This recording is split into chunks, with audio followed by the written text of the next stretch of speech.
Welcome back sa ating YouTube channel, Musa World Music. So yan guys, live tayo ngayon and ang ganda ng ating paksa sa araw na ito guys. Actually madaling araw ngayon, pasensya na. Ito lang yung available nating oras talaga. So, obvious naman guys, nakalagay sa thumbnail, Top 10 OPM Iconic Albums dito sa atin sa Pinas. So, actually, marami yan. Kaso syempre kailangan natin pumili talaga ng pinaka-the best na talagang nagmarka dito sa atin sa Pilipinas. So, kakaiba yung ating gagawing reaction. And individual albums, mga physical albums to guys. So, isa-isa natin siyang gagawa ng konting reaction and bali 10 yun guys.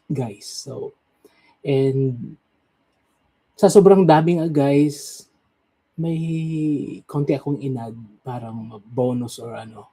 Kasi sa sobrang dami guys ng mga iconic albums dito sa atin sa Pilipinas talaga naman. So, ito guys, yung video natin ngayon, hinahandog natin ito sa mga na-experience yung kumbaga, naranasan yung totoong musika. And para na din sa mga bagong tubo ngayon sa mga Gen Z. So panoorin nyo to kasi ang alam nila ngayon guys, iTunes, Spotify, streaming, lahat ganon. So babalikin natin yung talagang totoong musika. Yun. So hi sa mga viewers natin, may tune in ngayon guys, nanonood kahit madaling araw na. Hello. So yan, I hope mamalakas yung ating boses guys. So, simulan na natin guys kung ano ba talaga yung mga nasa top 10 na sobrang nagmarka at napag-usapan nung mga nakaraang dekada dito sa atin sa Pilipinas. So, syempre, ang una sa ating listahan sa most iconic OPM album. Siyempre, Nina. Ewan ko na lang guys kung sino yung mga hindi nakakakilala sa album na to. Ito lang naman guys yung album dito sa atin sa Pilipinas na na-reach guys yung diamond, more than platinum, sobra. As in, grabe yung nilabas ito guys. Actually, live album to guys. Live album. So, inilabas to guys as isa sa mga studio album ni Nina during that time. And hindi niya inaasahan guys na ganun talaga nag-boom talaga as in. And may nilabas din ito guys na cassette tape format and DVD format. So, siya yung kauna-unahang female OPM artist na napantayan yung record ni Jose Marichan. So, itong Nina live. So, maraming tumaas yung kilay kasi nga unang-una ang mga kasabayan ni Nina before. Yan, sila Juris, sila Kyla, di ba? And yung mga yon parang medyo umangat talaga si Nina. Kasi may mga rivalries before sa OPM during early 2000. Yung batch nila Nina, di ba? Mga kanya-kanyang version na ginagawang inilalagay sa album, and yung isa mayroong personal version din ng isang song na napasikat ng isa. Parang ganun yung naging takbo ng music industry before noong kasagsagan ng album na ito. Nina live. So Diamond ang inabot nito guys. So I think parang more than 12 times platinum, parang ganun siya. So yon, ito ang una sa lahat. Siyempre, pumapangalawa guys. Actually itong top 10 natin guys, hindi ito kumbaga yung pasunod-sunod, kumbaga mix-mix na siya. Basta yung nagmarka. at yung hanggang ngayon kilala pa. So ibig sabihin iconic, 'di ba? Nina Live. So by the way, marami tong song guys. Marami siyang pinerform doon sa live event na yon. 19 tracks. Ay hindi, 18 tracks. Pero nagmarka sa kanya dito guys yung Through the Fire, saka yung I Love You Goodbye, Piano in the Dark. Di ba? Naalala nyo guys? So ito, Nina Live. Isa sa mga iconic album guys. So, sunod guys, Regine. Ito guys yung kanyang bago pumasok yung millennium 2000, year 2000, nilabas ito ni Regine under Viva Records. And sobrang special nito guys na album para sa kanya kasi ito ay literal na ipinakiusap niya sa mga fans niya na magbigay sa kanya ng entry, parang ilalagay sa kanyang final studio album noong 90s kasi 1999 yun guys. So inipon niya guys yung mga the best song na request ng mga fans sa kanya during that time, and nagpili siya guys ng I think more than 10 songs na ipinasok dito, and mayroon din naman siyang personal song na nilagay talaga dito. So nung nilabas ito guys, agad-agad talagang sobrang napag-usapan to. And yung first single dito guys na nilabas, yung On the Wings of Love, na may kasama ngayon guys a music video. So ang ganda guys sa mga song dito. And pumapangalawa ito guys, kung hindi ko nagkakamali, pumapangalawa ito guys dito sa Nina Live. Yung naabot ng sales nitong R2K. And talaga ba naman naalala ko, up to noon, naalala ko pa yung preparation nito, pati yung support ng kanyang record company na Viva Records before. Ang daming mga pakulo. Yung unang labas ito guys, mayroon silang mga pa-promong mga may magkasama siyang magazine, posters, and kakaiba yung cover ng album. So ganun talaga siya pinaghandaan ng Viva Records. So hindi naman kung baga successful naman yung kumbaga yung effort ng Viva Records and the Regine. Maganda yung naging result. So walang nadismaya or kasi talagang kung gaano itinodo yung preparation and support sa album na to, ganun din yung naging result guys. Talagang sobrang successful ng album na to guys. And sa career ni Regine guys, ito yung number 1 na successful talagang studio album na nilabas niya. Pumapangalawa, kung hindi ako nagkakamali, yung release sa Asia, international release, yung Listen Without Prejudice, kung naalala niyo guys. And yung mga iba pa na mga nailabas niyang albums like yung My Love Emotion, sikat din yun sa Asia. Pero ito talaga yung nag-number 1 guys. So iconic guys. Although yung mga song dito guys hindi literal na OPM, kasi lahat ito ay wala ditong OPM na isinama. Lahat ito guys from track 1 hanggang sa final track, lahat ito guys foreign song ang mga finerform ni Regine sa album na to. And pero syempre nilabas ng isang legendary dito sa Pilipinas, OPM pa rin naman. So syempre Regine Velasquez yan. So sariling atin.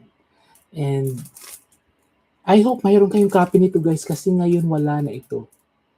Makikita nyo na lang to guys sa paborito ng mga Gen Z, iTunes, Spotify, kompleto yan guys. Pati dito sa YouTube kompleto yung mga song sa album na to. Pero sa physical album, guys, wala. Wala na nito ngayon. Promise, wala na talaga. Pahirapan na. Yun. Physical album. Iconic. Isa sa mga iconic. So, nakakadalawa na tayo, guys. So, syempre, isa sa mga hindi malilimutan noong 90s, guys, Jaya. Ito guys, yung kanyang second studio album sa Pilipinas. Oh. Although iconic naman yung debut album niya, pero ito talaga yung nagmarka talaga ng sobra-sobra. And kung baga, kasi minilabas siyang international album so hindi natin isasama. So nagsimula siya doon sa debut album niya after Metro Pop na nag-grand champion siya. And then follow-up album, ito na nga In The Row. Andito guys yung may mga mangilan-ngilan sa album na to guys. Ayun, nakikita niyo. Na ginamit sa pelikula na release ng Viva Films. Kasi ito ay under Viva Records. I think yung parang kay Angelo De Leon before and Bobby Andrew.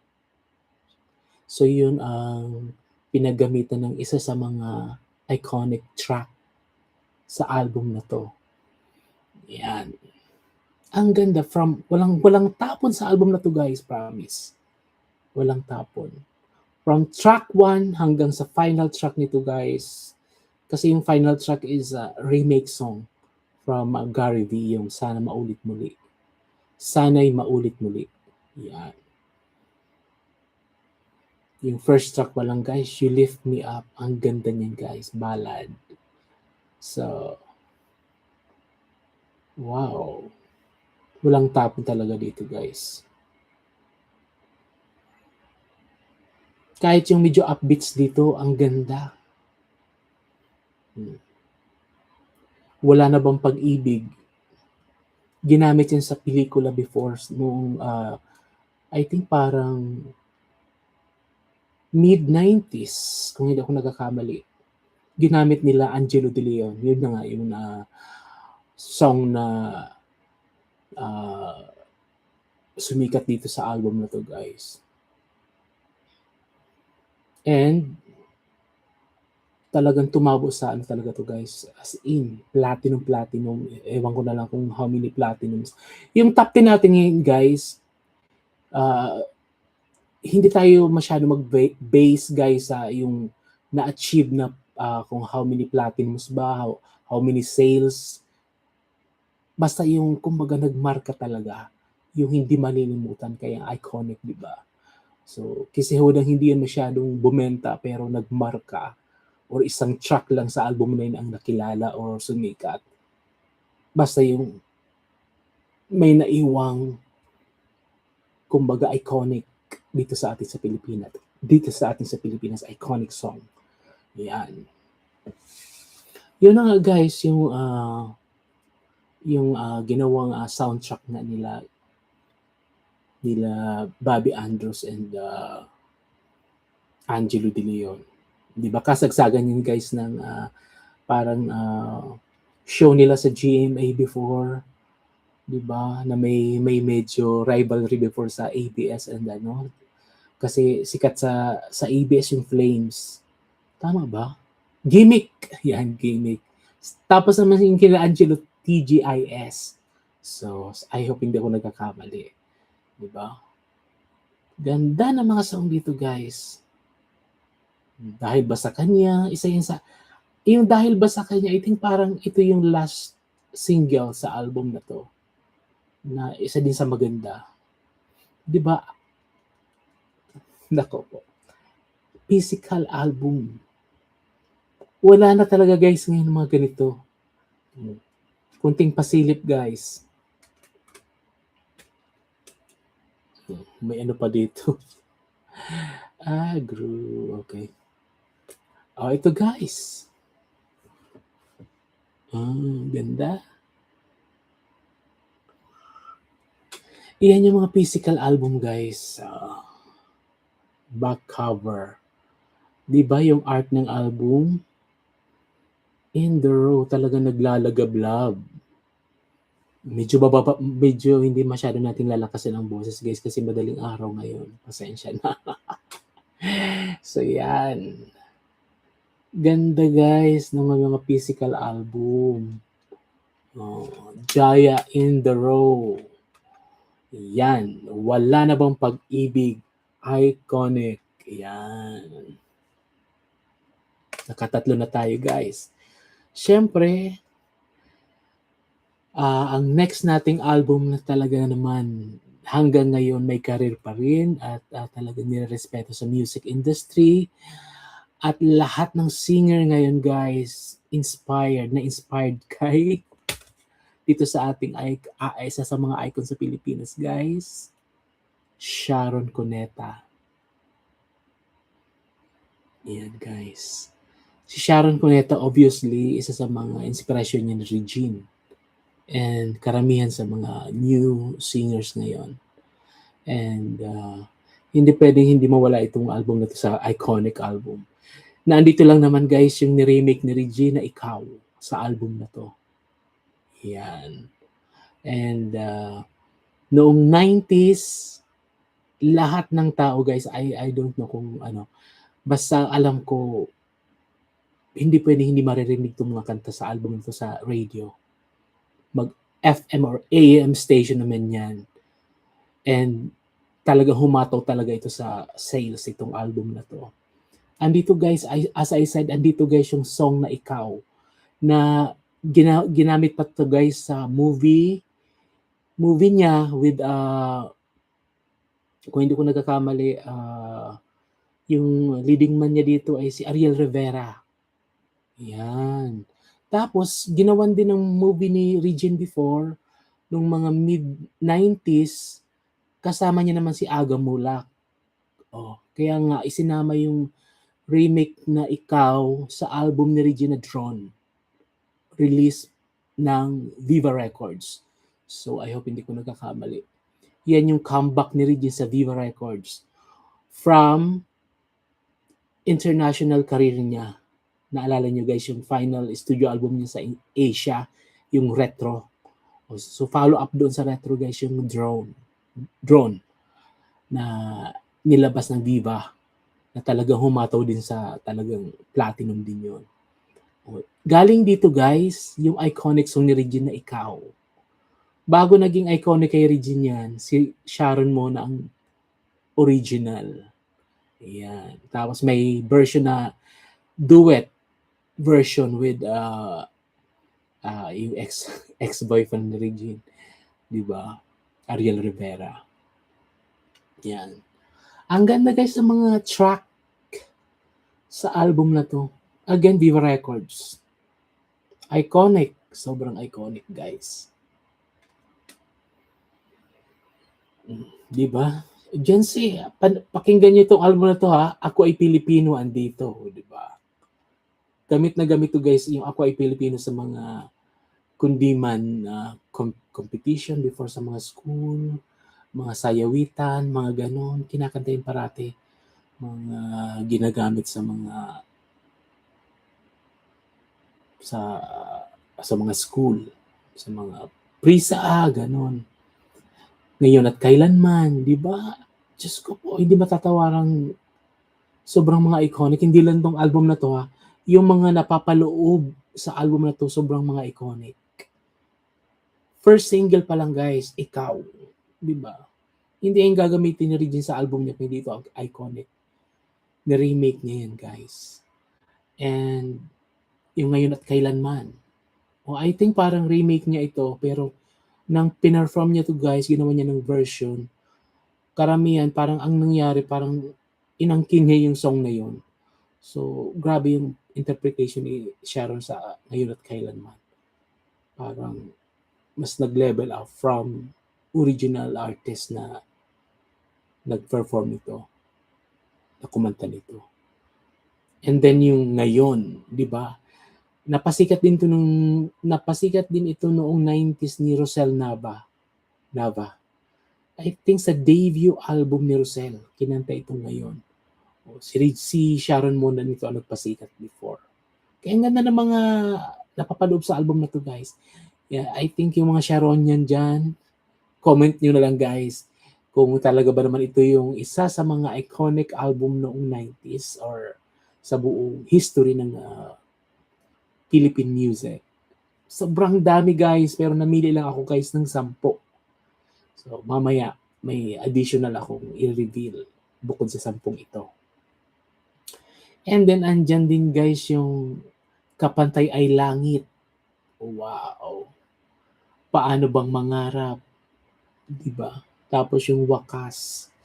I think itong Wakas, niremake naman ito ni Donna Cruz doon sa kanyang final studio album. Release ng Star Records.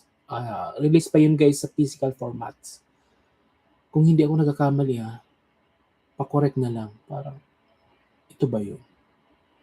Ang SB19, alam ko yung final track sa latest EP, Wakas. Pero iba naman ang Iba naman yun, guys. And lahat naman ng mga song dito, guys, mga makapagbagdamdamin. I hope nakikita nyo na hindi nag-reflect sa yan. Sharon Cuneta. Yan. Isa sa mga, hindi lang sa album na to, guys, sa buong music industry sa Pilipinas, iconic si Sharon Cuneta. Sobra. Kaya, yung mga baguhan ngayon, pag nakita niyo si Sharon, konting respeto naman kasi dapat nila respeto yung mga icons. Bago pa lumabas si Regine, si Sharon yung nauna. And mga bago ngayon, I hope. Kasi nagko-complain si Sharon, parang minsan daw ay na-experience yung dinadaan-daanan lang siya. So para malaman nyo ngayon, guys, hindi na mabilang yung mga parangal, mga awards, and mga achievements ni Sharon sa Pilipinas. Yan, nag-iisa. Megastar. And itong album na to sobrang iconic. Hindi pwedeng mawala to sa top 10. Yan. Ang album title ng album niya, guys, is Si Sharon at si Canseco. Yan. Mga likha ni Canseco, guys, yung naandito mga song. Yung track sa album na to, lahat kay Canseco. I-research nyo, guys, kung sino si Canseco. Kung mayroong Ryan Cayabyab, Louie Ocampo, Ryan Canseco. Canseco, guys. Yan. I-research nyo, guys. Iconic. Sharon Cuneta, iconic. Plus yung gumawa ng kanta, naglikha ng kanta. Super iconic din. Diba? Yan. Isa sa mga iconic album. Sana nga, guys, mayroon kayong mga physical album, ano? So, isa pa sa mga hindi matatawarang iconic album na nailabas ng isang iconic artist sa Pilipinas dito sa atin. Walang iba ay produce ito, guys, ng ABS-CBN. And itong artist na to, dinicline lang naman ni Kuya Germ sa kanyang That's Entertainment show before. Nang nag-audition sa kanya si Rosel Nava. Sino man nakakaalala, guys, sa That's Entertainment? Sobrang nasad si Rosel before kasi nag-try siyang mag-audition sa That's Entertainment. And lantarang inamin ni Rosel na nag-base talaga si Kuya Germ sa physical appearance ni Rosel. Hindi sa talent. So, kumbaga, ang hirap nun, di ba? Alam mo naman yung kapasidad mo, yung caliber, pero hindi nila tingnan yung talent na mayroon ka. And hindi siya nawala ng pag-asa. Nag-try siya sa ABS. Doon siya walang, kumbaga sa Tagalog, walang pag-iimbot, yung walang talagang lalim ng Tagalog. hindi nag-doubt or ano, agad-agad tinanggap si Rosel at napasama siya guys noon sa yung ANTV Kids, parang gano'n. Kasama siya doon eh. Kasabayan niya sila Julina Magdangal, Lindsay Custodio, Rica Paralejo, Anthony Tos, and sino pa ba mga naan doon? Si, ang dami nilang magagaling doon sa batch nila Rosel, yung first batch ng ANTV. And nag-stand out talaga doon si Rosel saka si Julina. Yan. Ang dami guys. Ang daming mga singer na talagang nagmarka sa ANTV Kids before, yung kasabayan ni ni Rosel. Sobrang dami. Yan. Pati si Victor Neri, di ba, nag-try din sa music and may nailabas din siyang album. Ang dami. Pero isa sa mga nagustuhan ko before sa ANTV si Lindsay, ang ganda din ng boses. And si Rica din, may mga albums din siyang nailabas before. Pero talagang kung busisan guys, at sa naiwan talagang musika na nagmarka, ito guys, itong album na to ni Rosel. Ito yung kanyang debut album. First single guys, talaga. Hataw to guys noon. Noong mid-90s, hataw talaga to sa mga radio station, kasi wala AM station yan, especially sa mga FM station. Wala kang hindi maririnig yung track ni Rosel dito na Bakit Nga Pa Mahal Kita. Na ngayon biglang bumalik ulit sa ere, kumbaga, di ba, pati mga Gen Z na humaling sa kantang ito. Ang hirap kantahin nito guys, sobrang taas ng song na to. And ito yung first single sa album na to na naging iconic. Iconic. Plus si Rosel Laba, iconic yan noong 90s. Pasensya na sa GMA kay Kuya Germs. Nagkamali siya sa pag-turn down kay Rosel. Promise. Gems. Hindi man na naging active ngayon si Rosel, pero itong naiwan niyang album na to na nagawa niya dito sa atin sa Pilipinas, forever na to guys. Iconic. Plus, meron pa siya ditong mga song na nagmarka din. Yung You. Yung You, hindi ko Basil Valdez. Parang remake ito guys, pero pinasikat din niya to guys. Sobrang ganda ng pagkaka-version, pagkakagawa niya, pagkaka-remake niya, yung You. Talagang, wow. Tapos, mayroon din siya ditong English song from the Jackson 5, yung Got to Be There. Diba? Ang gaganda ng mga song. Diba? Iba-iba talaga yung Bakit Nga Ba Mahal Kita. Ito guys ay release ng Ivory Records. I think para wala na ngayong Ivory. Pa-confirm guys kung mayroon pa ngayong Ivory Records. Para nagsara na talaga din. Kasama ng Octo Arts EMI. Sabay-sabay sila nagsara. Pati yung Vico Records naman, bininta na sa Viva Records. Sobrang wala na talaga yung sigla ng music industry.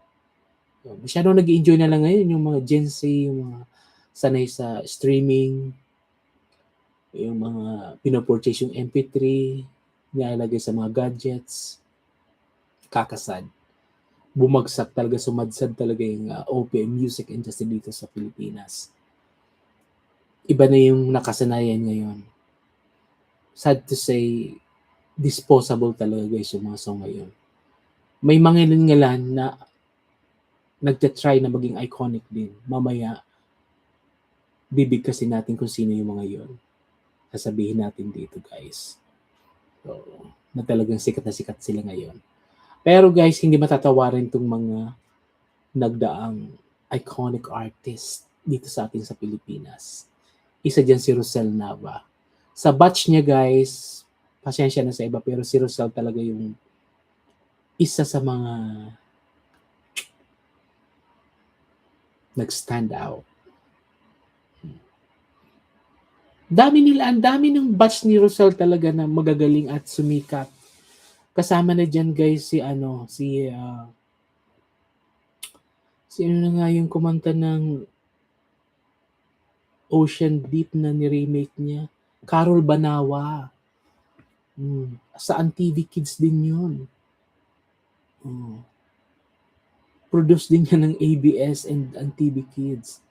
And I think parang sa Amerika na siya nang naka-base si Carol Banawa. Yan. Debut album ni Rosel guys. Ito guys ay self-titled Rosel. Nirelease ito guys noong mid-90s ng Ivory Records.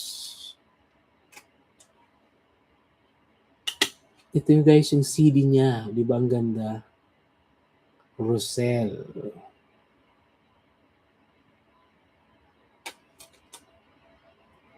Physical album. Diba? So nakakailan na tayo guys na physical album na iconic dito sa Pinas. So again, refresh natin guys. Isa sa mga iconic, isa sa mga nagmarka, debut album ni Rosel ng mid-90s. Early 90s, ni Sharon Cuneta na album. Si Sharon at si Canseco. And In the Row ni Jaya noong mid-90s din guys. Release ng Viva Records. In the Row. And syempre, yung 1999 na pahabol sa 90s. Yung R2K na hindi matatawaran. Grabe, yung success. Yan. Album ni Regine guys, R2K. And yung nag-iisang artist na na-reach yung record ni Jose Marichan. Nina Live. Yan. So mayroon tayong 1, 2, 3, 4, 5. So may 5 pa. Sa tingin nyo guys, sino yung deserve na makapasok sa top 10 guys? Na mga albums guys na pwedeng makonsider guys na nasa top 10 guys na most iconic OPM album dito sa atin sa Pilipinas. Siyempre yung nagkaroon guys ng reunion na napag-usapan na ang daming repeat na nangyari. Nagaling ito guys sa GMA. Alam niyo na guys kung sino guys. At galing, may clue, galing ito guys sa produce ito ng Itbulaga. Isang grupo guys. Siyempre, yung kanilang iconic na debut album ng Sex Bomb. Diba? Yung Close Up. Grabe successful yung comeback nila ngayon, yung ginawa nilang reunion guys. Ito guys, yung kanilang debut album na Unang Putok. Diba? Ang sagwa guys ng album title. Aminin nyo sa hindi guys, isa to sa nagmarka. Iconic. Masa lahat. And even yung mga concert nila nationwide, walang show na hindi dinumog ng tao. Panoorin nyo na lang guys dito sa YouTube yung mga documentaryong nilabas kung gaano sila ka-hype or ka-trend nung nilabas ito.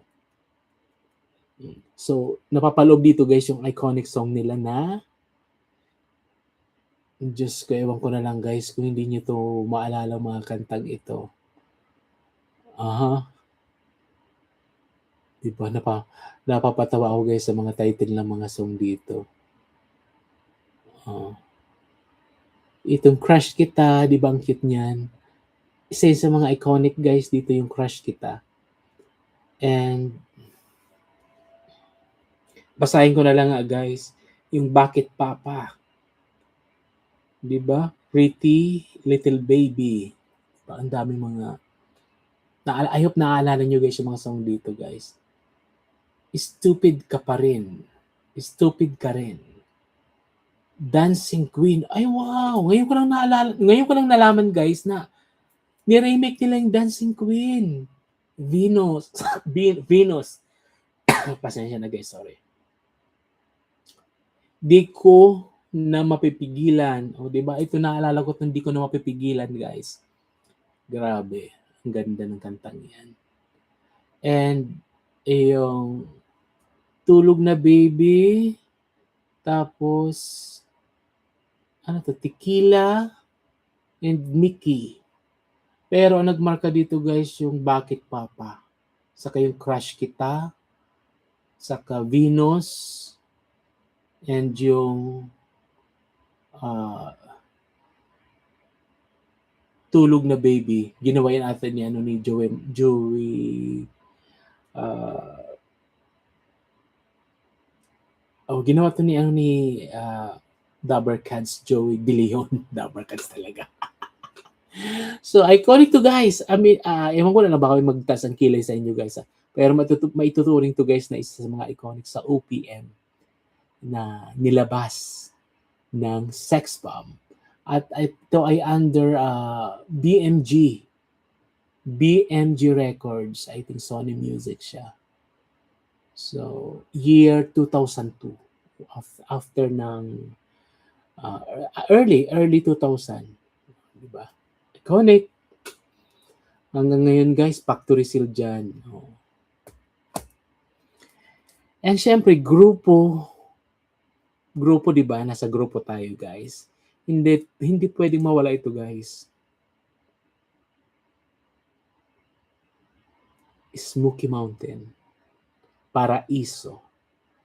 Ito guys ay nilabas international, hindi lang dito sa Pilipinas namayagpog ito guys sa Asia, especially sa Japan, Korea, ganun. And itong nahawakan ko ngayon guys ay pressed Japan, from Japan pressed, gawa ng Japan. And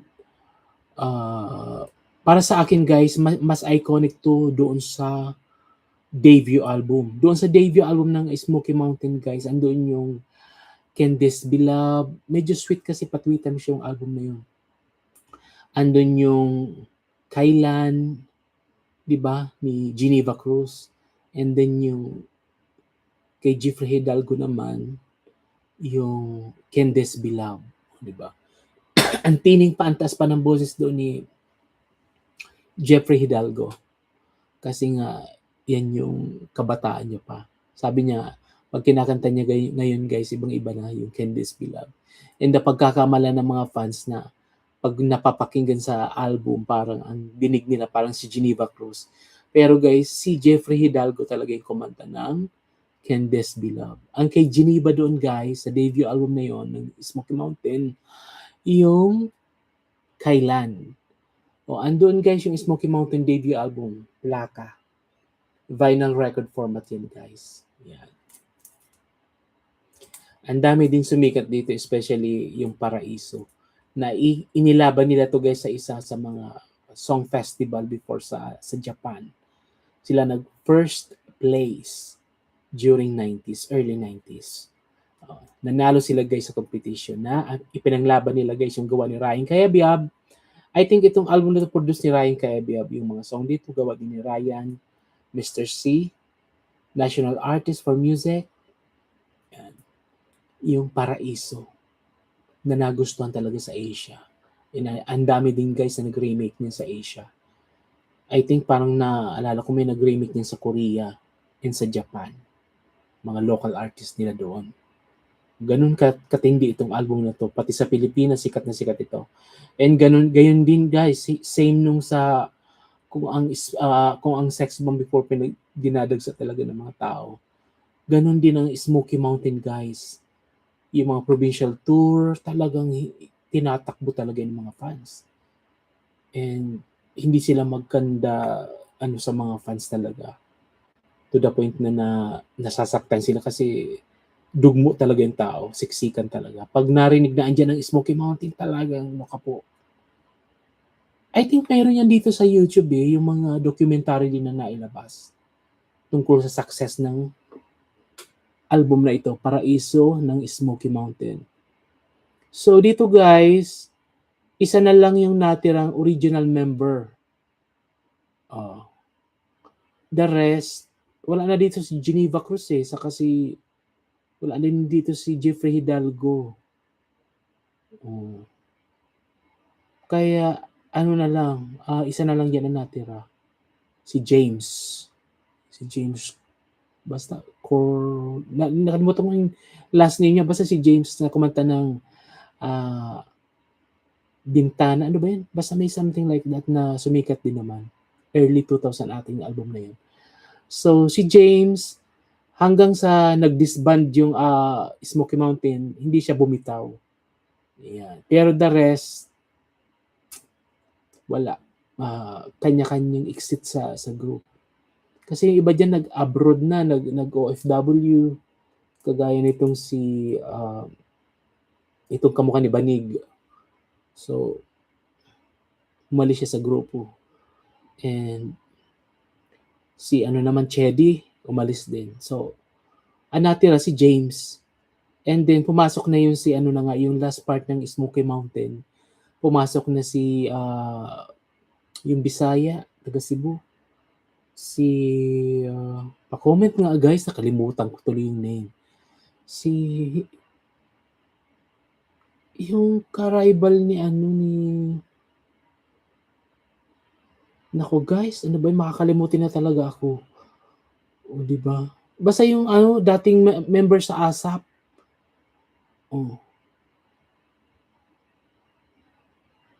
Ay, hindi ko talaga maalala guys. Pasensya na. Pa-comment na lang guys. Yung last part ng Smoky Mountain, isinama yun. Kasi dapat, kasi nakapag-contract sila sa Japan na may magkakaroon sila ng Japan tour. Dalawa na lang yung natitira. Si Chedi na lang saka itong si James. Walang choice kundi kumuha ng bagong artist na isasama sa Smoky Mountain. I think kasama pa to si itong isa. Ito lang talaga si yung kamukha ni Banig yung umalis. So, pasensya na, hindi ko talaga maalala yung isinama sa Japan para mag-perform kasi mayroon ng Japan tour na ginawang Smoky Mountain before. And yun lang, talaga hindi ko na maalala. Pasensya na guys.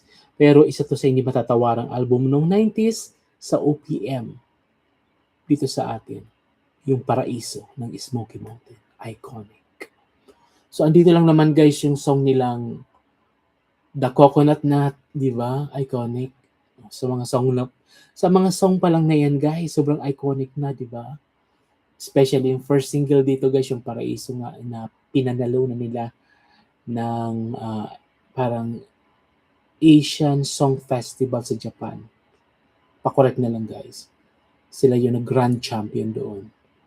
And yung Freedom, di ba, andito din yung Kahit Habang Buhay. Di ba? Ang dami maganda dito.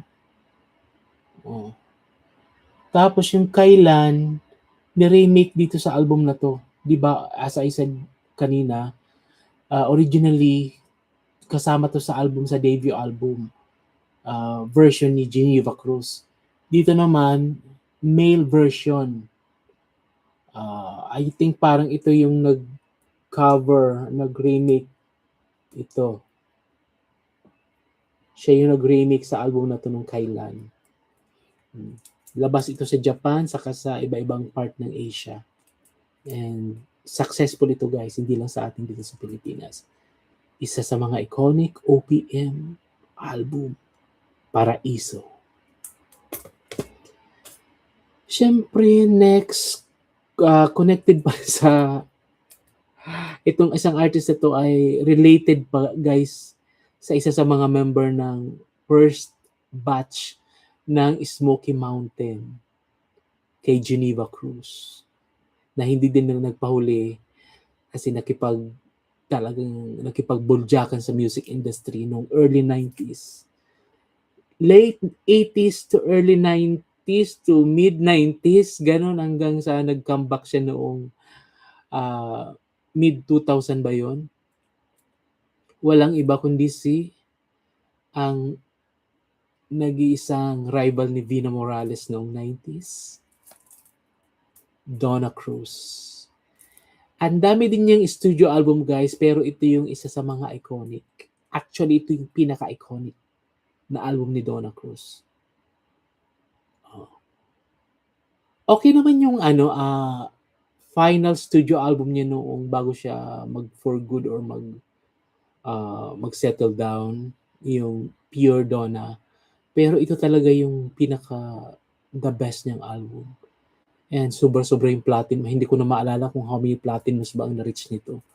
So, ibig sabihin, talagang tumabo talaga ito guys. Yung best selling OPM album nung time na yon. Itong Habang May Buhay. Unang nilabas guys sa album na to, Habang May Buhay. First single dito sa album na to. And talagang sumikat talaga guys. Ginawan pa to guys ng mga singing para yung clone, parang ganun sa Itbulaga before. Pwede kang magpili kung ikaw contestant noon. Pwede mong gamitin yung Habang May Buhay or yung Only Me and You. Yung dalawang track na yan guys sa album na to, talagang wow. Yung Only Me and You na remake yan ni dalawa nag-remake na ata nito sa OPM. Si Jovit Baldivino, Only Me and You, and si Angeline Quinto. Kung hindi ako nagkakamali guys pakorek na lang. Iconic guys, Habang May Buhay, Only Me and You, Mukha ng Buhay, Kadenang Bulaklak. Wow. Itong mga ito guys, mga soundtrack to guys nung mga movie nila nung 90s. Kasama si Ana Roses, Vina Morales. Diba? Sino nakakaalala sa Kadenang Bulaklak guys? And ang alam ko may version din ito si Vina Morales before. Pangako ng Kahapon, wow. Kaya ang dami mga iconic sa album na to guys. Pangako ng Kahapon with Alex Dixon, Dina Bonnevie. Tama ba? Agot Isidro. Pa-correct na lang guys, medyo 90s. Kung i-rewind yung memory ko parang ewan. Wow. Mukha ng Buhay, Pakiusap, Nagkabuguan, Nagkatinginan. Isa to sa mga patwitans na song ni Donna yung Nagkabungguan, Nagkatinginan. Tayo Lang Dalawa. Wow. Mayroon siyang 9 tracks, walang tapon. Lahat iconic guys, especially Habang May Buhay, Only Me and You, and guys yung mga soundtrack noong 90s sa mga movies nila Vina Morales. Nako po, Pangako ng Kahapon guys, Kadenang Bulaklak. Donna Cruz, Habang May Buhay.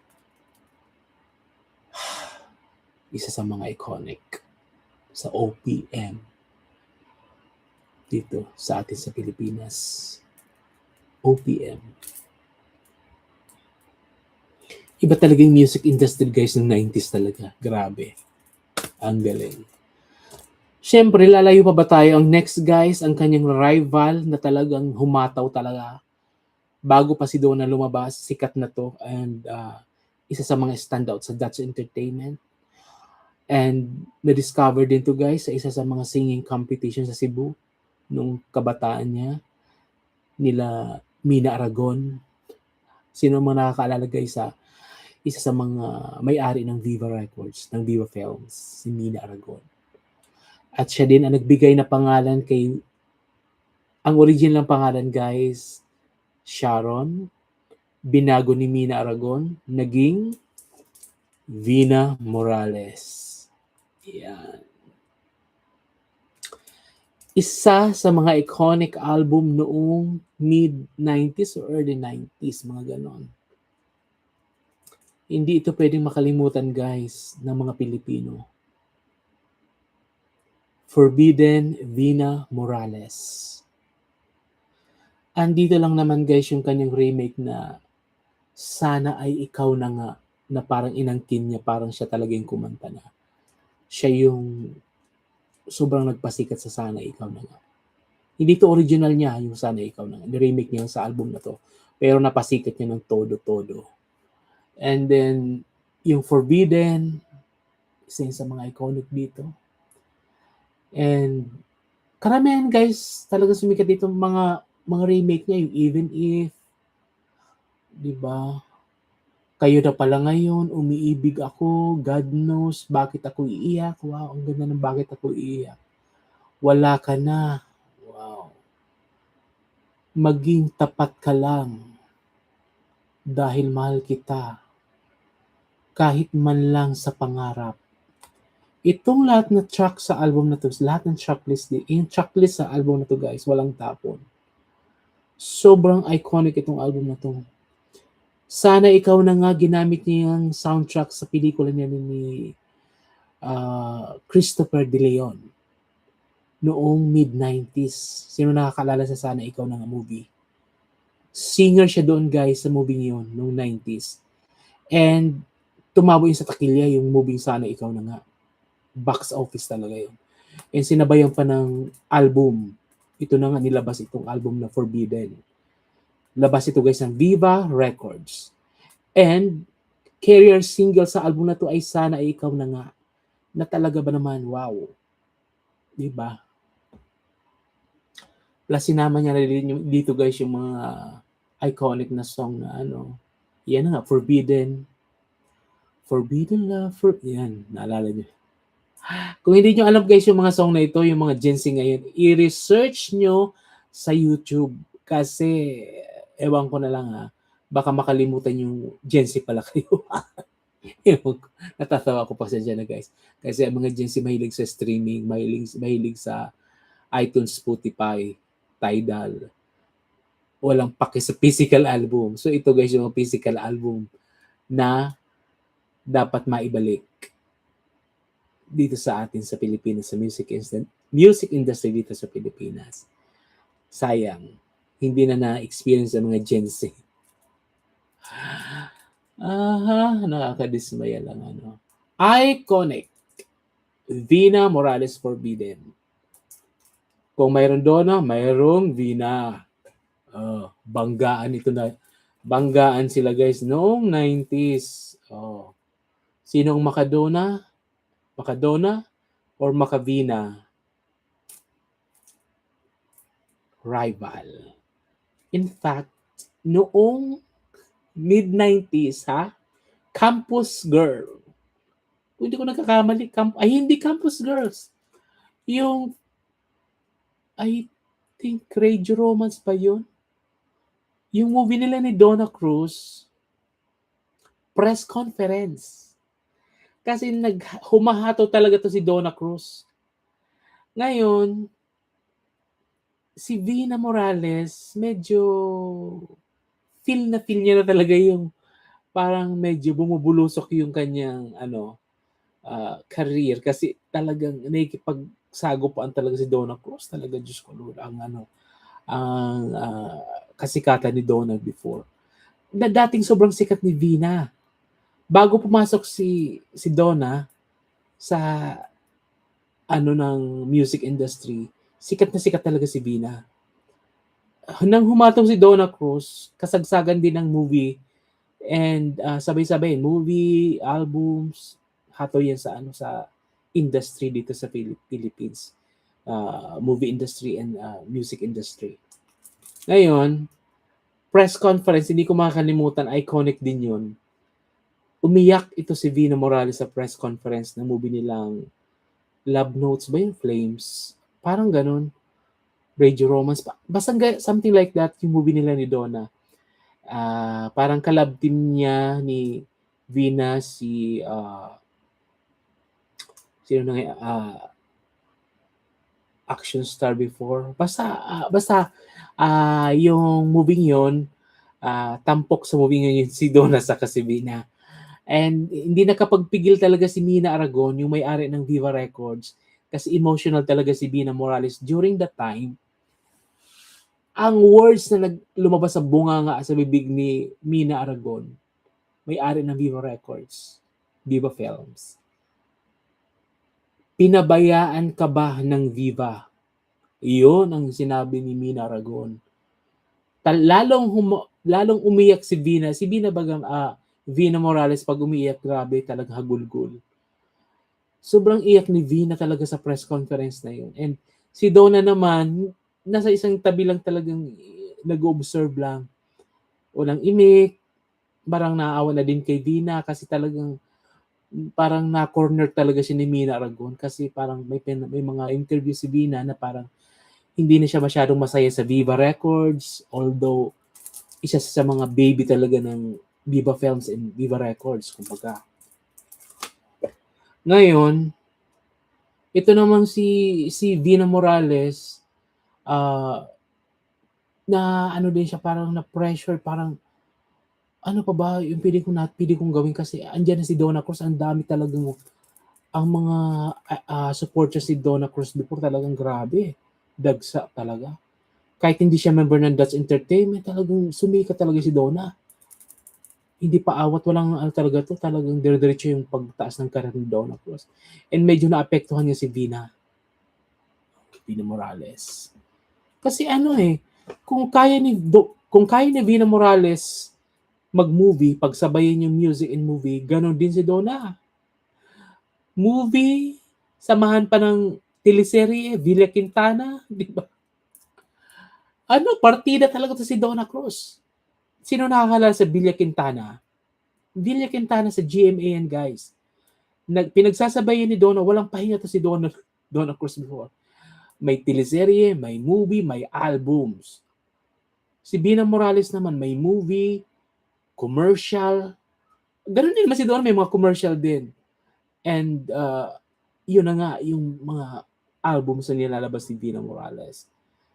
Sobrang umiyak siya doon sa press conference yan kasi walang karapatan daw si Vina na maghimutok o magginanakit kasi never siyang pinabayaan ng Viva Films and Viva Records, sabi ni Mina Aragon. Siguro mga after 1 year, 2 years, namatay yung si Mina Aragon. Sobrang iyak nun ni Vina and sa talagang kasi parang mama niya na yan si Mina Aragon. Sobrang siyang inalagaan talaga before.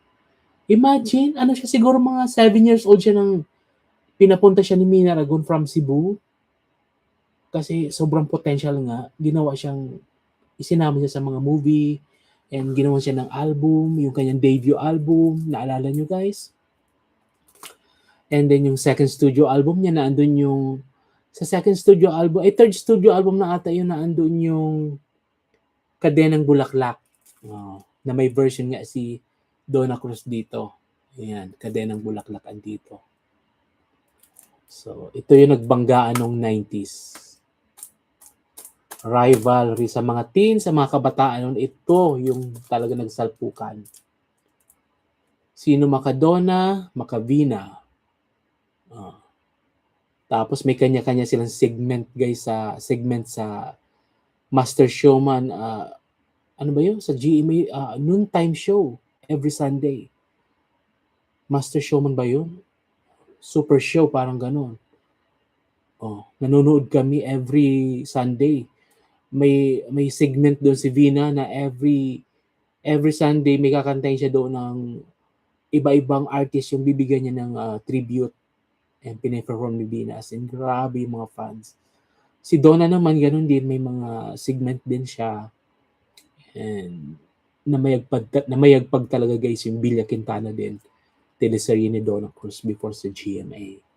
So yan guys, itong dalawang album na to, hindi pwedeng mawala sa mga iconic album sa OPM sa music industry dito sa Pilipinas.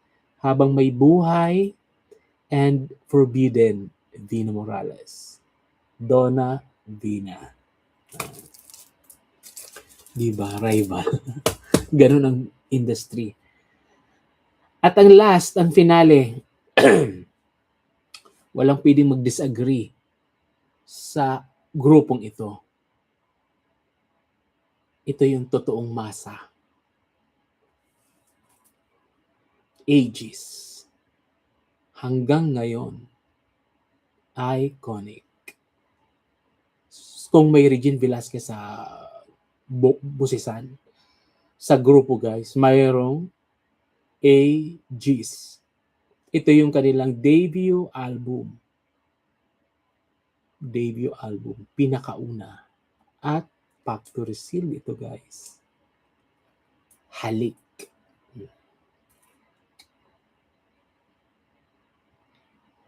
Andito yung Sinta, Bakit, Luha. Grabe, ang gaganda ng kanta. Basang-basa sa ulan, OMG. Basang-basa sa ulan, di ba yan?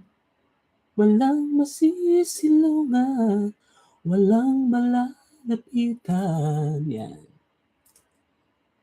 Saka yung Halik, di ba? Iconic. And sad to say, nabawasan na sila sa grupo. Di ba namatay siya? I think parang COVID,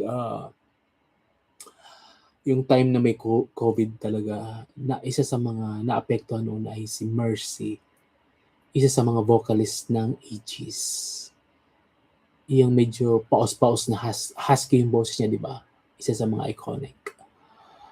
Natitira na lang dito yung ate niya, yung lead vocalist, na sobrang taas ng boses, parang si Regine. Ganon yung kumakabiri talaga, di ba? Grabe. Hindi pwedeng mawala sa music industry ang pangalang Aegis, ang grupong ito. Iconic. Walang pwedeng kumontra.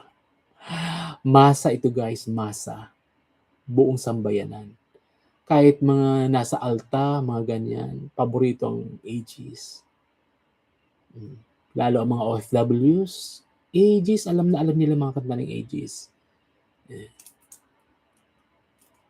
Probinsya, Manila, lahat. Luz Biminda, sikat ang mga kanta ng Aegis hanggang sa ngayon sa mga Gen Z. Ito lang naman ang kanilang debut album guys, yung Halik. Yeah. Iconic. So nakompleto natin guys yung top 10 iconic OPM album. Yan. Wawawin. Itong mga ito guys, hindi mo na ito makikita ngayon. Wala na kayo makikita ngayon mga physical album nito guys, promise.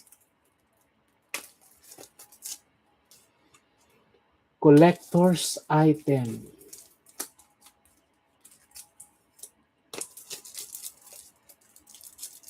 Diba? Kompleto. 10 sa mga nagmarka sa OPM. Dito sa Pilipinas, OPM artist na nag-iwan ng iconic album nila sa industry, sa music industry natin dito sa Pilipinas. From Sharon Cuneta to Regine Velasquez, from Rosel Nava to Nina, Sex Bomb to Aegis, di ba?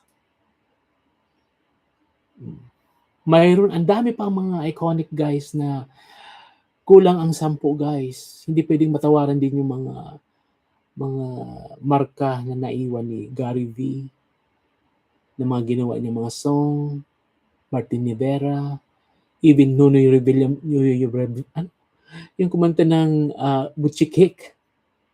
Iconic yun guys. Rico J. Puno, Imelda Papin, Kula Desma, ang daming mga iconic guys. Kulang ang 10. Kulang. Pero gusto ko isama sa top 10 guys, itong 3 album na to, pagsasama-samahin ko na.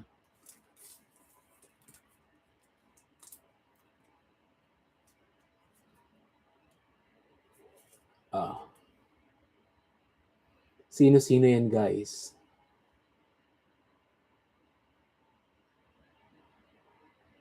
Desa, Kyla, at sa panahon ngayon, SB19. Yan. Itong album ni Dessa, guys, ito yung pinaka the best album na nagawa ni Dessa. Andito lang naman, guys, yung saan ka man naroroon, ngay sinta, parang di ba? Nakalimutan ko na guys yung lyrics. Andito yung saan ka man naroroon. Di ba? Ang ganda ng version ni Dessa dito sa saan ka man naroroon. Points of no returns. Oh. No less. Respect. O Respect from Aretha Franklin. Ni-remake niyo, guys. Ang gaganda ng track dito. Mayroon siya, guys, 12 tracks sa album na to. Lahat walang tapon. Noon, ngayon, mahal kita. Never fall in love again. Heartbreaker. Hey, look at the sun. Suffer like this. Alone again, naturally. Pero yung nagmarka dito, saan ka man naroroon. Grabe. Yung rendition ni Dessa sa album na to ng saan ka man naroroon, iconic. Guys, promise. Research nyo na, andito yun sa YouTube. Siya ang may pinaka the best version ng saan ka man naroroon. Yung power ng kanyang boses,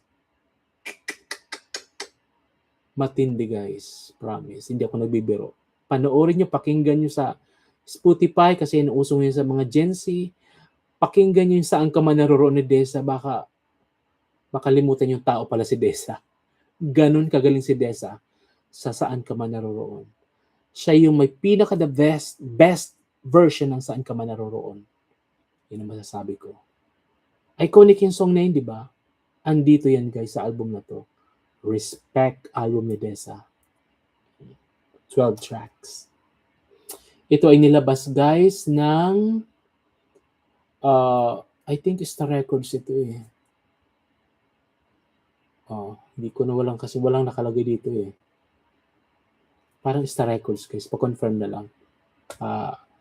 Double check natin. Nakalimutan. Walang naka-note kasi. Parang Star Records to.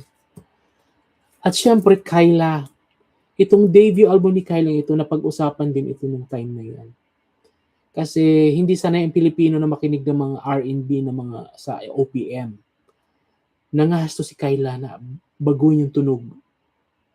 Gamitin din dito sa Pilipinas yung sikat na sikat sa ibang bansang R&B. Hindi naman siya nabigo. Nagustuhan din ng mga tao. To the point na na-nominate siya sa Asia. Ano ba yun? MTV Asia Award. Or MTV, I think parang ano yun, sa New York. Pa-confirm nga, guys. Kasi parang nanalo din siya doon sa New York. Hindi lang siya nakapunta and nanalo din siya sa Asia. Both MTV.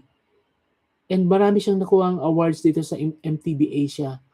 Plus, siya yung second artist na nakakuha ng award na sa New York. Yung una kasi si ano yun, The Eraserheads. Diba? Best Asian Artist ang Eraserheads. And literal na pumunta sila sa show sa New York ata yung ginawa. And second Filipino artist na nanalo, si Kyla. And yung song na yun na nominate ay galing sa debut album na to. Anong kanta yun, guys? Hanggang ngayon. Paano na lang, guys, pa-research na sa YouTube or Spotify. Ganda, guys, ang mga song dito. I think, ito ba yung debut album? Pero ito yung talaga nagmarka eh. Ang debut album nga pala, guys, yung isa, second studio album yata. Pero ito yung talagang naging iconic na album ni Kyla.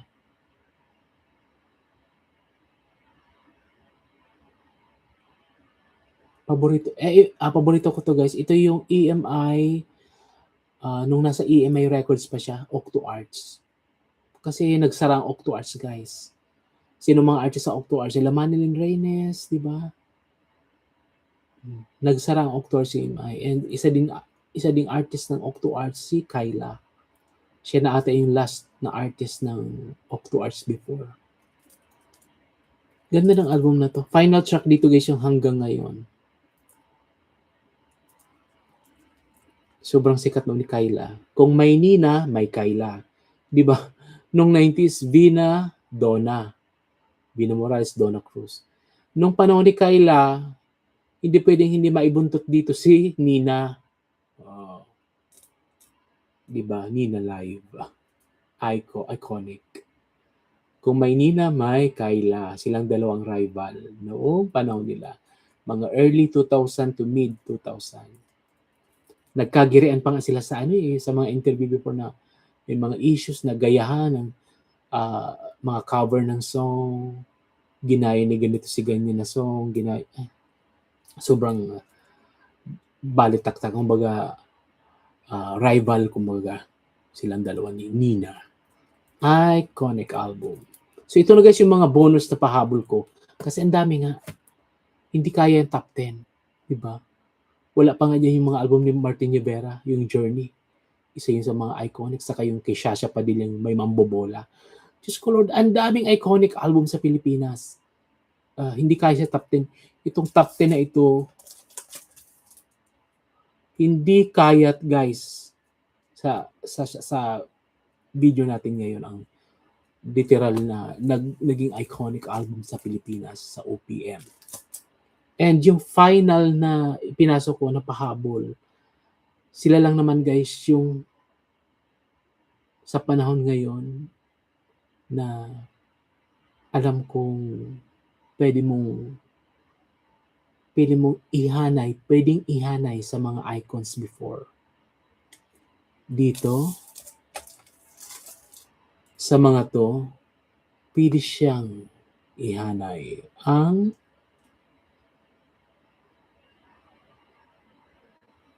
SB19. SB19. Ito yung kanilang debut album. Buti na lang nag-release sila nito ng physical album. Parang labas ito sa Korea eh. Korea ang nag-release ng physical album na to, I think. Pa-confirm na lang. Diba? Pati si Regine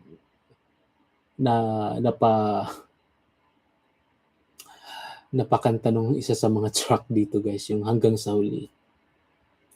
And ang ganda din ng Tila Luha. Saka yung mga upbeats dito, ang gaganda yung Love Goes, favorite ko yun guys, parang in-sync ang dating. Ito yung makabagong tunog ngayon sa OPM. Na I hope gumawa pa sila ng mga matitinding talagang magmamarka pa. Kasi gumawa na sila ng kasaysayan talaga sa OPM. Ang SB19. So nakaka-proud kasi tinatry din nila yung international music scene. SB19 lang naman guys. Diba? Humahato ngayon ng SB19. Wala akong naaalalang show nila na hindi sold out. Concert. Kahit nga mga events lang. Dinudumog talaga sila guys sa mga tao, ng mga fans. Ng 18. And isa din ako guys sa 18. So, sobrang galing na galing ako sa kanila. Kung mayroon noon Smoky Mountain at Kulay, ngayon naman ay may SB19. O, kanino kayo guys pabor? Kulay, Smoky Mountain, or isama mo pa ang Vana Vana, FOJ, or SB19. Yung mga binigkas ko guys sa mga grupo, yan yung mga nagmarka before. FOJ. Sinong hindi makakalimot guys? Na naging kinalaon na naging Vana Vana. Kulay, Burn, Shout, Smoky Mountain, Paraiso, Can This Be Love, Kailan. Wow. Ang dami din talaga before, bago lumabas ang SB19, Ang dami ng mga groups and bands OPM before na talaga nagmarka. At sila ngayon ang bago. SB19. And marami sa kanilang gumaya. Sila ang nagpanimula ulit. Kaya nabuo na guys, nilabas nila yung P-pop, Pinoy pop. Kaya sila ang tinaguruan, since sila ang may hawak ng record na P-pop king. Sila yung legendary sa bagong bagong tunog, bagong musika, bagong OPM. Sila yung pioneer ngayon. SB19. Diba? Iconic. Especially yung album na to. Ang dami na nilabas ng mga EP after nito, pero ito yung the best. Kasi dito nagsimula guys. Hindi lang sa magaganda yung track ng album na to, dito nagsimula yung history ng OPM ngayon, yung bagong OPM. Diba?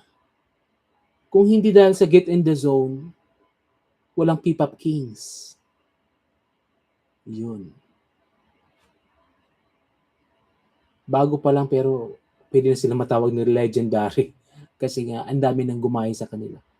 Naglabas na yung mga bagong grupo ngayon na parehong tunog, parehong genre ng ginagawa ng SB19. So, ibig sabihin sila yung pioneer ng bagong tunog ng bagong henerasyon sa OPM industry. Yung Philippine music industry natin. OPM. SB19.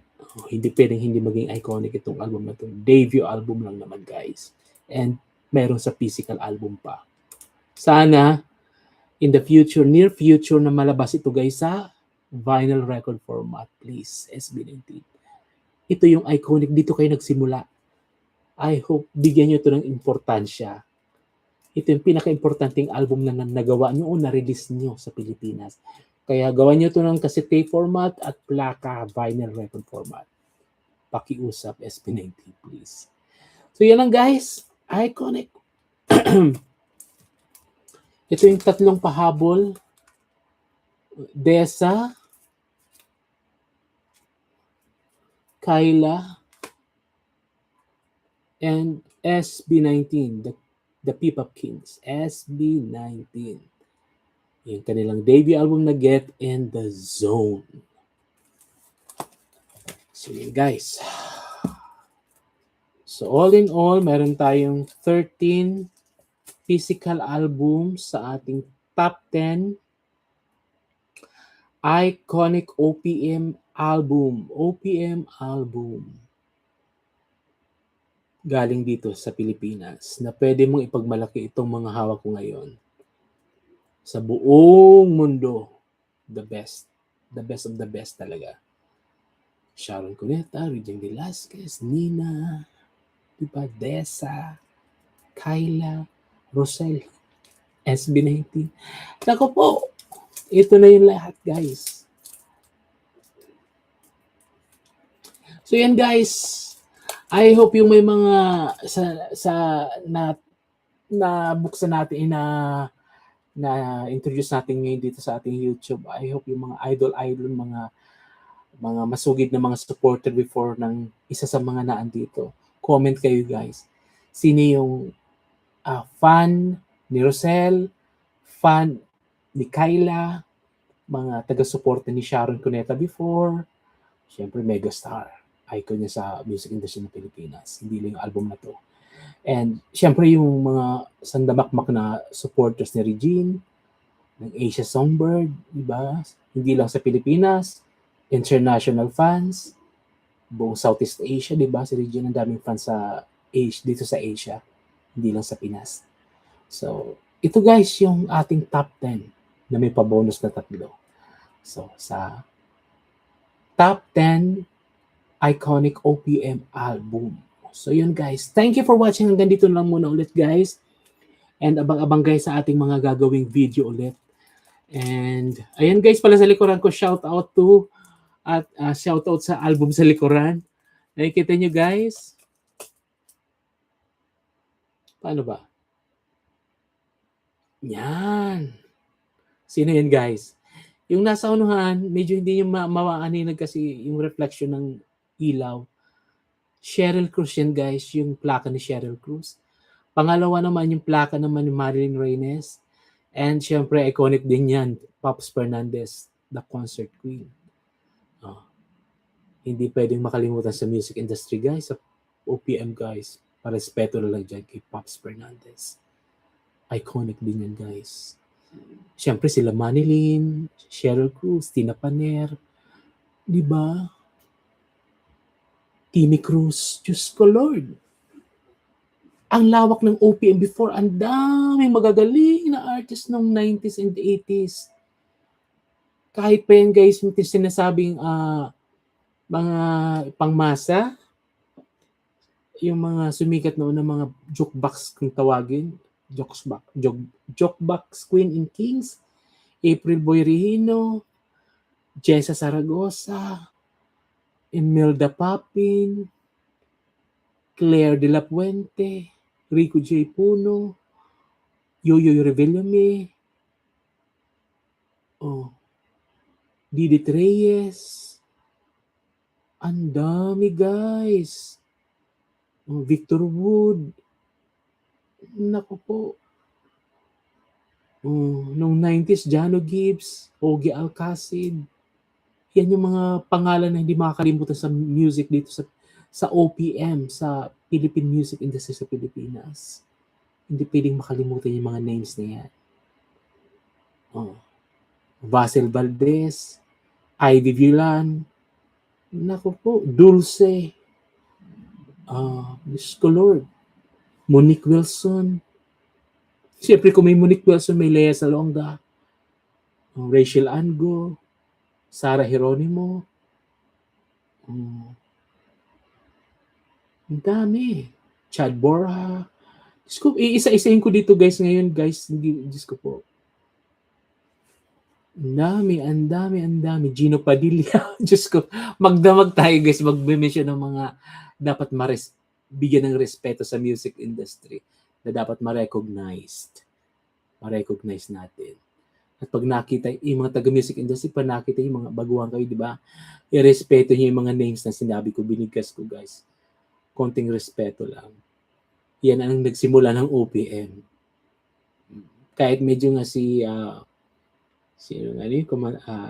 mga gumawa ng song ni Sharon Cuneta before na medyo iba yung dating sa mga 18. Isa yun sa mga iconic din guys. Kahit yung mga composer like sino ba yung nagmarka mga composer bukod kay Mr. Ryan Cayabyab? Sila Willie Cruz, sila ang dami may mga hindi kagandahan naging nangyari sa career ni Danitan, pero isa yan sa magagaling din, nakakapanghinayang, Mr. Danitan. And sila Louie Ocampo, mga kasabayan niya yan. And sila sino pa ba yun? Yung gumawa ng mga song ni Sarah Geronimo, ni Donna Cruz, sino yung gumawa ng Forever's Not Enough. Basta guys, sobrang daming mga iconic sa music industry, sa OPM o music industry natin, Philippine music industry. Wala, hindi kakayanin sa buong magdamaga na vlog na para mabigyan ng pugay, mabigyan ng konting tribute or Tama si Sharon Cuneta. I-respeto nyo yung mga baguhan nyo, i-respeto nyo yung mga legendary, yung mga icons. Kasi wala kayo ngayon dito kung hindi nagdaan yung mga yan. Mga sikat dati na nagsimula ng OPM. Pilita Corrales. Diba? Nora Honora. The superstar. Bicolana. From Bicol. Siyempre from Cebu, Dulce. Naku. Tinitingnan ko itong wall ko dito. Kasi andito yung mga album sa mga icon. Even Kakay Velasquez. Nag-iwan din niya ng isang iconic na album before. Forever Blue. Buwan. As Still as a Photograph. Ang daming artist na mga matuturing mong icon dito sa Pilipinas. Kaya, talagang masagana ang music industry natin sa Pilipinas, sa totoo lang. And mga caliber, mga the best talaga. Kung i-compare mo sa mga Asian artists, sa mga artists dito sa Pilipinas, sasabihin ko walang panama talaga.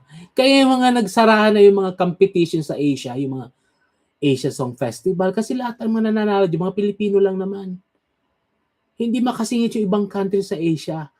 Pag sinabing competition sa music, Asia, ang talagang nananalo parati ay Pilipino. Kaya ginawa nila, tinigil na. Diba? Mga huling sumali dyan, sila Sherin Rihes, even sila Emma Castro. Diba? Sino pa yung mga huling sumali sa mga bago nagsara, mga Asia Song Festival na yan? Carol Banawa. Nag-join din yan dyan before. Desa. Ang dami. Wala na. Hindi, ayaw na magsumali ng ibang Asian country kasi alam nila, ang mananalo Pilipino. Ganun titingnan nila ang Pilipino, ganun kagaling. Kahit yung mga sila Simon Cowell, sila David Foster, alam nila na ang Pilipino the best. Hindi man nabigyan ng pwesto sa world scene, pero alam nila yung kalidad at yung galing ng Pilipino pagdating sa music at pagdating din sa paglikha ng awitin. Hindi lang yung mga singer. Anak ni Frida Aguilar. Di ba? Naku po. Kahit si Regine nga bow down si Kukuli. Pati si Anggun. Kay Regine. Bayang Barrios. Naalala ko lang bigla. Si Grace Nono. Ay, naku po. Ang dami guys.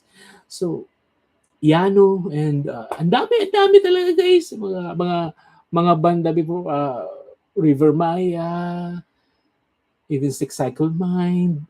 Diba paborito ko kasi. And Side A, Neo Colors, diba? Alamid, syempre Eraserheads.